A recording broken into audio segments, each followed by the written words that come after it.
Hello everyone, Charles Watts here. Welcome to another edition of Inside Arsenal. It's Friday. Well, actually, look, I say it's Friday, but as you can probably tell by the lighting behind me, it's pretty dark now because I'm actually recording this on Thursday evening because I'm out playing golf today on Friday. But I wanted to get a show out because some big news has happened since my last show, and that is the verdict has come in about Mikel Arteta from his post-match comments after the Newcastle game, and he has been cleared by the Independent Regulatory Commission. He will face no punishment for those comments after the Newcastle games. The FA, of course, tried to charge him, but the Independent Regulatory Commission has thrown out those charges. They've been proven to be not. He's been proven to be not guilty and will face no punishment. So I wanted to come on and talk about this because this is obviously big news. It's been hanging over Mikel Arteta for a long time now. It's brought up lots of debate, lots of criticism of the Arsenal manager, but he has been proven to be not guilty. And I wanted to go through some of the reasons for that. We'll also talk about Cedric Suarez's future, do a little bit of team news ahead of the Brighton game. Mikel is talking today at 1:30 p.m. in his press conference. I'm not going to be there, of course, because I'm playing golf today. And so it'll be interesting to hear what he has to say in that press conference about this verdict. I'm sure he'll be very happy, although I imagine he will temper that a little bit because he won't want to be shown to be gloating or anything like that. But inside, I imagine he is very happy. And not surprising when you look at the written reasons, and I've been through them for the Regulatory Commission for throwing out these charges. It's pretty embarrassing towards the FA and clears Mikel very comprehensively, it has to be said. So I'll go through some of these now. Now, this was the statement that came out when it was announced yesterday that he'd been proven not guilty. It said an independent regulatory commission has found the charge against Mikel Arteta for an alleged breach of FA Rule E31 to be not proven. The manager was charged following various comments and media interviews after Arsenal's game at Newcastle on Saturday, November 4th. It was alleged that his comments constituted misconduct in the way they're insulting towards match officials and or detrimental to the game and brought the game into disrepute. The regulatory commission came to its decision following a hearing, and the full written reasons can be found below. And I was looking through these written reasons. There are a lot of them, and look, they're pretty small, so I hope you can actually see some of these on the screens now. But it's really interesting on it. Now, the whole thing was built, the FA basically went through all the interviews and highlighted certain words that they felt proved that Mikel had brought the game into disrepute, and it was all centered around this FA Rule 13. And that's why it constituted misconduct, because they were insulting towards the officials and they were detrimental to the game and brought the game into disrepute. And so they went through all the interviews that he did in all the TV media interviews, and they highlighted certain words that they felt meant that he was guilty of this charge. But when you look through the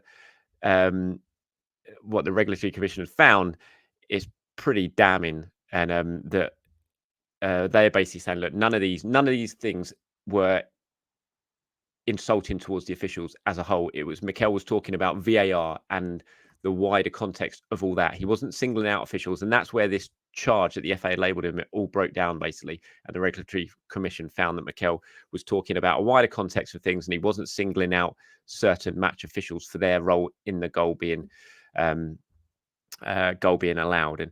And if you see here, it says we do not find any breach of FA Rule E3 on the basis that either, indeed, when viewed as a whole and in appropriate context, it was, in our view, clear that Mikel Arteta was not at any time expressing a view about the behaviour of match officials or Premier League match officials generally, or making any implicit criticism of their performances, integrity, or impartiality. That Mikel Arteta's focus during the interviews had in part been on the goal, but had in far larger been on the deficient state of the VAR system and processes as at the time operated at Premier League matches, a matter which he felt passionately about. It says that while the words of Mikel Arteta were on occasion strong, they did not, when viewed as a whole, cross the line so as to become words that might damage the wider interest in football, that might damage the image of the game, or that in some other way brings the game into disrepute or otherwise not in the best interest in the game. That there was nothing in the manner of which Mikel Arteta had delivered the highlighted word that amounted to a breach of Rule E3 in its own right, or that turned on innocent delivery of words into a breach of FA Rule E3. Indeed, as we have said above, we do not consider that Mikel Arteta's delivery during the interviews was improper in any way. A little bit more here on their conclusion, which I hopefully you can see a little bit more. I'll just bring it up here. It says Mikel Arteta's use of the highlighted words did not, whether viewed individually or in their totality, breach FA Rule E3. The highlighted words did not insult the match officials or Premier League officials generally. Nothing was said by Mikel Arteta in any of the interviews that implies incompetence on their part, whether in relation to the goal or more generally, did not bring the game into disrepute and were not detrimental to the best interests of the game. We therefore found the charge not proven and dismissed the charge. You don't get more, I don't know, you just don't get more blatant than that, do you? It was it's pretty embarrassing for the FA. They would have been absolutely desperate to almost hang Mikel Arteta out to dry over this one. And in fact, they're the ones that end up with a little bit of egg on their faces. This one, as I said, I don't think Mikel Arteta is going to gloat at all, but he will feel very, very relieved is probably a word.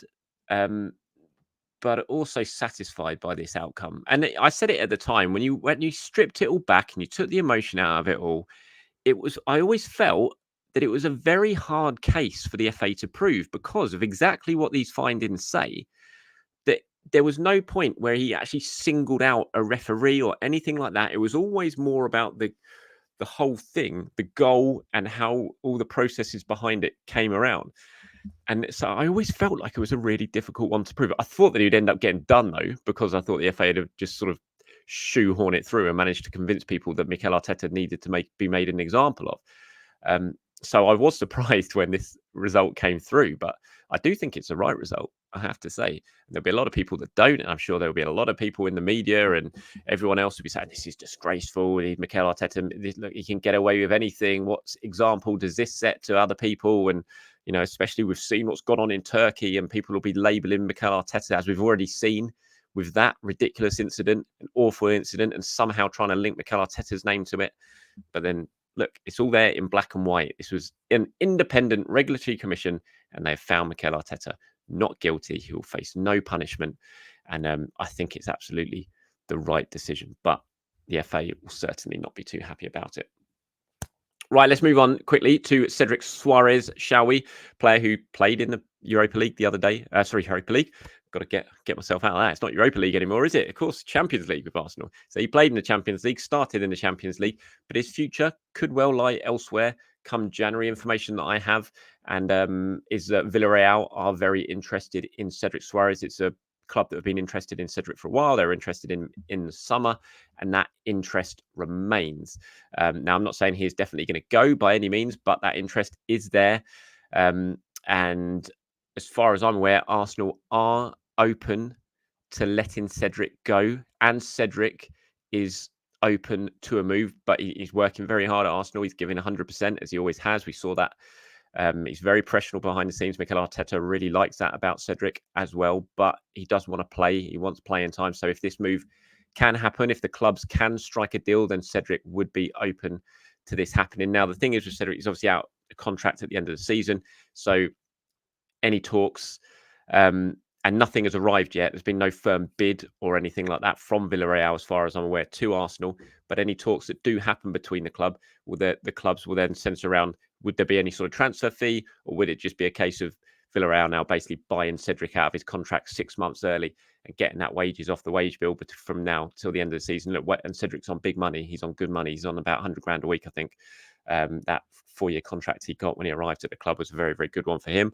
And so it could end up being that's what happens here if a deal does end up coming through. And there's other interest in Cedric from far as I'm aware as well, from clubs in Portugal are interested in him as well. I think there's a lot of some other interest that might emerge at some point in the next week or so as well. So it's one to watch out for. Again, it'll be interesting to see if anything does happen, how the structure of that deal is, whether there be a transfer fee or it would just be a case of basically paying out his contract 6 months early and saving Arsenal that money that they would have to pay him between now and then. See, it does beg the question, though, if he does go, can Arsenal really let him go? We saw he started in the Champions League on Tuesday night. Yes, he's barely featuring at the moment, but Arsenal is not exactly blessed with defenders with fullback options at the moment with the injuries they have.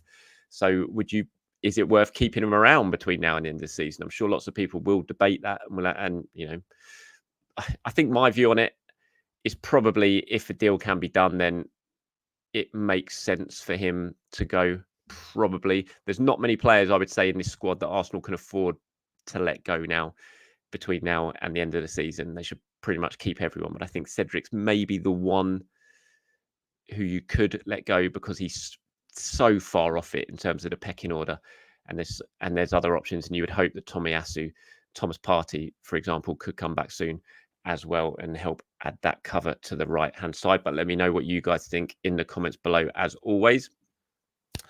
Just talking about Tomiyasu there, team news, of course, for the game against Brighton. We'll hear a little bit more from Mikel later on today in terms of how things are shaping up. Tomiyasu, obviously one of the players who is missing for the game against Brighton at the weekend. No Thomas Partey. It'll be interesting to see if we get an update from Mikel Arteta on him as we get towards the midway stage of December now, pretty much bang on the midway stage of December. Is he going to be back before the end of the year? Last time I heard, he was targeting that, but if he's not even back training yet, then it's going to be a bit of a push. We'll find out about Gabriel Martinelli and that illness that saw him miss the game in midweek, whether he is back fit to play. If he is, then you'd imagine he'll come into the starting 11 alongside Gabriel Jesus and Bukayo Saka. Hopefully, fingers crossed, there are going to be no other injuries for Arsenal to deal with between now and then. All right, that's it from me today, everyone. Just a short, sharp one for you. I just really felt like I needed to put something out just to discuss the findings of this Mikel Arteta trial and give my thoughts on it as well. Have a very good Friday wherever you're watching this around the world, and I'll be back tomorrow to discuss what Mikel Arteta had to say at his press conference and look ahead to that game against Brighton, give my predicted 11 as well, so keep your eyes peeled for that. But until then, have a great start to your weekend. I'll speak to you very, very soon.